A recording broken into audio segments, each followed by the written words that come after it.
সাল্লাম। আমি দেখছিলাম এই ভাইটা একটা গেঞ্জি পড়েছে কলেমা লেখা, যখন একজন বসে আছে। কে তোমাদেরকে বুদ্ধিগুলো ঢোকায়? এটা একটা ইহুদিদের প্ল্যান, এটা একটা ষড়যন্ত্র। যেভাবে এই কলেমাকে সম্মান করা দরকার, ওই সম্মান কিন্তু গেঞ্জিতে উঠে যাওয়ার পর আর হবে না। ওটাকে সাবান দিয়ে ধোবে, কাচবে। কি কাচবে না কাচবে না বলো? রাস্তাঘাটে হালকা বয়সের ছেলে পড়ে ঘুরবে, কখন কি মুখ দিয়ে ভাষা বেরিয়ে যায় কোনো ঠিক আছে আমাদের? এটা একটা পলিসি। ভক্তির নামে আমাদেরকে চোর বানিয়ে দিচ্ছে, দুশ্মন বানিয়ে, আমাদের খেয়াল নাই। ধর্ম অনেক পবিত্র জিনিস। ধর্ম এই সাইনবোর্ডে থাকে না, এটা হচ্ছে সাইনবোর্ড করা। ধর্ম সাইনবোর্ডে থাকে না, ধর্ম এখানে থাকে।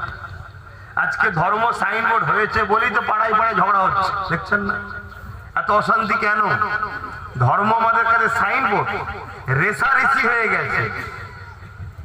স্লোগানে ধর্ম চলে এসছে আমাদের, অন্তরে নয়। খারাপ লিখছেন কি?